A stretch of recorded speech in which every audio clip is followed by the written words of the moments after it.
This is the Hella Creative Archive, where we explore the creative processes of hella creative people. Welcome to the Hella Creative Podcast, where we explore the creative practices of hella creative people. Welcome. Thank you. So, who are you and how are you hella creative? So my name's Amaya, and I feel like I'm hella creative in a lot of different ways, to be honest. I'm an artist, I'm a photographer, and now I guess I'm trying to accept that I'm a curator too. And so I just like to document and explore, just like you, like different artist practices through like my own personal projects and stuff. So I dabble in a few different projects, a few different things. We love a multi-hyphenate. Yes, ma'am. So I met you at a job, worked together, and you were the first person I ever met that held the title of curator. Well, you're a curatorial assistant. Mm-hmm. And I didn't know what that was. Yeah. So how did you come across what that was and what drew you to even wanting to do that? Mm-hmm. So I feel like I was really lucky, and I was also in the right place at the right time to really learn and have connections in it. But it really came out of like an insecurity, to be honest, because when I was in college, I majored in art, and I went to a school that's predominantly STEM, and so like people were always asking me like, what you about to do with art? What you about to do with art? You're not gonna make money. And I didn't know what I wanted to do either, and so like I was just really curious and did a lot of research, like what are other professions in the arts that I can do that isn't like specifically geared to art making, just because, like I said, I was just really insecure about like being an artist and like, you know, the broke artist trope that people try and put on people. Mm-hmm. And then like, I think it was like my sophomore or junior year of college, I had a professor, her name was Miss Katie Cole, and she used to be like a curator in Noma at the time. And there was Prospect going on, and Prospect is, it's like a triennial or biennial, like every 3 years. They have like these art activations across the city. And so she took us to each site. And so like there we were able to talk to so many different like art, people who worked in the arts. And that's where I got introduced to curators, or people who were just like practicing artists, people who were like just had different careers in the arts. And I was like, oh shit, like this is really cool. And I came across like an opportunity to be a curatorial fellow. And from there, I just, my horizon just broadened about what curating was, like how nuanced it was too. Like from my initial perspective, curating was just like, oh, you just put things on a wall and make it look pretty. But when I was learning as a fellow, or even like when I was talking to some of these art professionals in college, it was so much more thought that went into it, and research and writing and like administrative work. And even if it wasn't like in the exhibition space, like I just learned that curating can be so much more. I was like, oh, this is something I can see myself doing. Like even if it's not, you know, in a specific exhibition space, it can be curating in my own, whatever I feel like my own style would be, like curating that own sphere. So that was like a long-winded answer for me to say like how I was drawn to it and got introduced to it. Mm-hmm. So you talked about curating outside of just exhibitions, which makes me think about your work with the Art Plug, which is a digital curation. So can you talk a little bit about that? Yeah, so I started the Art Plug like over the summer because I was just interested in so many different artists in New Orleans and like Southern artists period, Southern Black artists period. And I was just curious about their practices. And so to me, the Art Plug is like, it's just a blog, it's an Instagram where I post like artists that I'm interested in, and I talk with them about like what their process is, their creative process is. And I just curate like,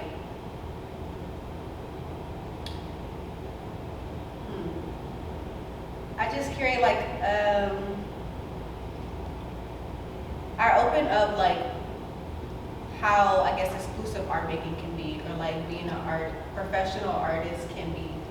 And so over the summer, I started interviewing some people, some artists, whose work is actually on view here at the Mr. Wolf. I interviewed Gabrielle Ledette, who's from here. She's a filmmaker, she's an illustrator, painter. I interviewed John Eileen, who owns a screen printer. He's not from here, but he's based here now. And so like, it's just me kind of like exploring the arts really, and like making it public to people who may not have access to it, or are just like curious about like what goes into it. And so I'm growing, and I hope to like expand more and connect with so many other different artists through this. So, So what are your reflections from that experience of talking to these other artists, but also feeling like you said in the beginning, a little insecure, imposter syndrome about being an artist and being a curator. Mm-hmm. So after doing and like you threw yourself into this like curatorial practice, what have your reflections been since then? To just do it and stop caring, to be honest. Like, I think for myself personally, and I feel like some other people do it too, like you can glamorize artists as like these people, I don't know, like you just glamorize them. Yeah, make it seem like it's not attainable. Larger than life. Yeah. And like they're just people who are creative and like are bringing their vision to life. Even if it's like, you know, it doesn't come out exactly how they want it to. Like just like with this podcast, like you don't know how it's gonna come out, but like you're trying and you're putting the work into it. So it's the same thing with art. So for me, it was like, oh, these people, it's not as deep as I was making it before, and it like invalidated my insecurity that like you can be creative in the arts and be successful. It's just, you know, about embracing that creativity and that practice. Speaking of success, Miss what Girl had a successful exhibition. Oh yes, so last in November, I was reached out to by Troy Pierre and Alexis Pierre, who are artists who are from here. Alexis is a photographer and she's a poet, and Troy is a photographer as well, and he's a painter. And so they wanted to do their first exhibition. They reached out to me and trusted me to do that. And it was a really great experience and like a challenging one, especially like we were talking about how I was a curatorial fellow and became an assistant in a museum. It was like very different to curate something independently versus like within an institution. Mm-hmm. And different how? So it was different in that like in a museum, or I guess in an organization, you have a lot more resources and like access to networks that you won't have if you're independent. Or you may have access to it, but like you don't have the funds necessarily, unless like you maybe did grant writing for it and you like really prepped for it. That we didn't really do that in that case. We kind of just came up with the idea. Self-produced. Yeah, exactly. And so independent, it was like we were like we were locked in like each step of the way with each other to like make sure we were presenting the idea that we really wanted to present. So it was, I don't think you can do the same thing in a museum or like another setting, but like we had a lot of conversations before we even like kind of looked at the art or thought about what it's going to visually look like. We just talked about what do we want it to feel like, or how do they want to be portrayed, and kind of pushing them outside of their comfort zone as well, and like highlighting the way they wanted to be presented. And initially Alexis she didn't tell me until way later that, or like closer to when we were opening, that she was a poet and she did poetry, and then we decided to like implement that into the show. So you have more flexibility, I feel like, too, as independently. Like you're not tailored to a certain design. Mm-hmm. And so with her, like she was able to, for the first time, show her poetry in exhibition space. And same thing with Troy, like just pushing him out of his comfort zone, like what he wanted to portray. And it was just really fun. We also, I thought was really cool, the exhibit was in their grandfather's home. And really? If you didn't know, because we had this conversation internally, but for people who viewed it, their grandfather is an artist, and he was the one who really introduced them to art making. And their grandfather put so much work into it as well. And so it was kind of like a full circle moment that felt really good to have their work in that space that he created. Yeah. So yeah. That's cool you say that, because I remember going to the opening night of that, and it felt like it was like family reunion vibe. Yeah. Like it felt so like special. I did for a tag, but like damn, I'm like, am I intruding? Like, but also just seeing how everybody was responding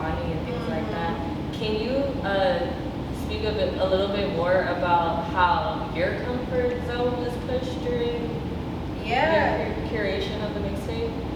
It was me kind of fighting the imposter syndrome of them like trusting me to do this work. And so for me, it was, like I said, like really slowing down and trying to take myself out of it and to have more conversations and learn their process, learn what this moment meant for them, like as for it to be their first exhibit. And for me, it was challenging to, because I was like heavily involved. There's only 3 of us.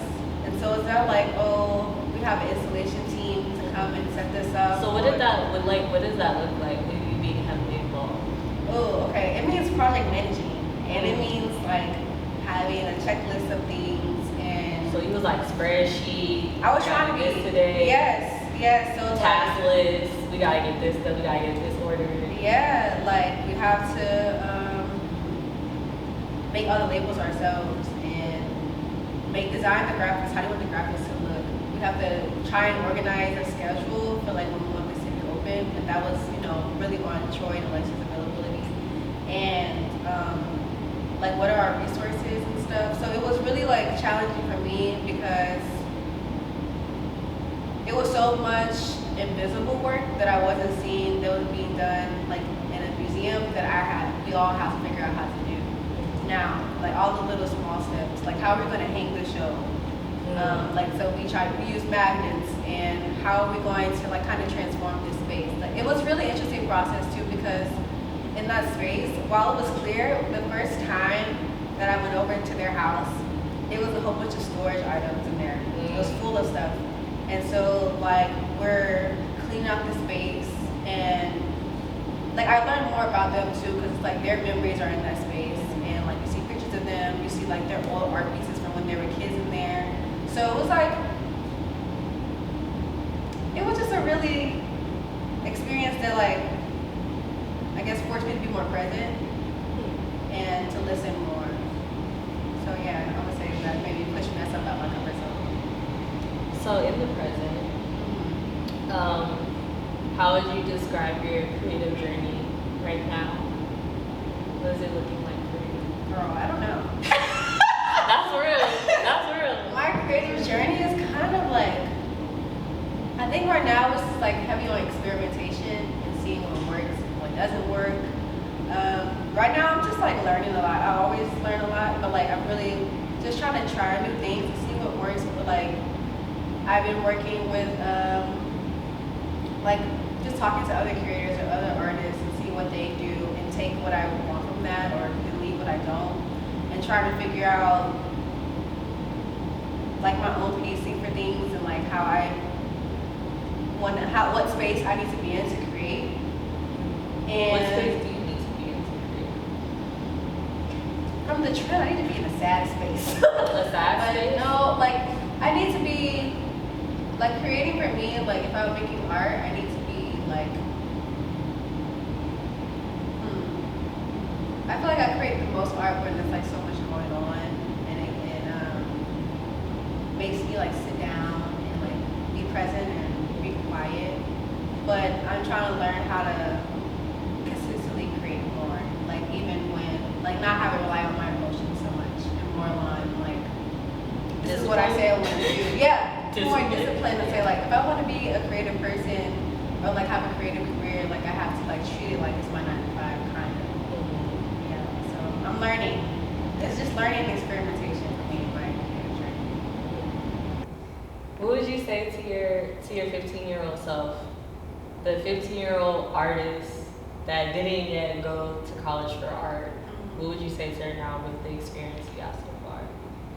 I would tell her to stop overthinking so much and to stop trying to make a perfect art piece and just to make what feels good and to try new things and just be open. I would tell her that. Stop overthinking. Get out your head, girl. Would you tell yourself that now? Yeah. I would still tell her, get out your head and just do it. Thank you. Thank you. This is a treat. Can you you let the people know where they can find you and connect with you? Yeah, so you can follow the Art Plug at TheArtPlug on Instagram. And my personal Instagram, if you want to reach out for any creative projects, is Lilcoop's World, LALCOOPSWRLD. So thank you again. Thank you. This is great. Thanks, y'all.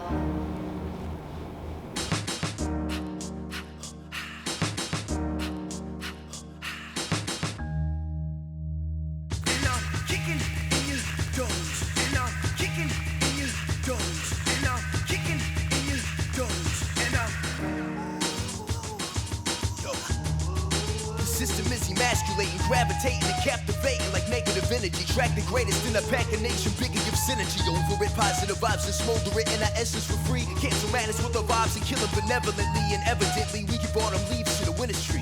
The bohemians living minds with freedom from belittlement, self-balanced and light and high through the medium. Discipline and control undid the hinge on the soul that like truth. And so now I'm high on life, just adventure. I stroll so unusual through the world. Time and I truly quarrel. My mind is to root this world and this tree of life designed to close feudal flows. The school ain't teach this, participated every day in class.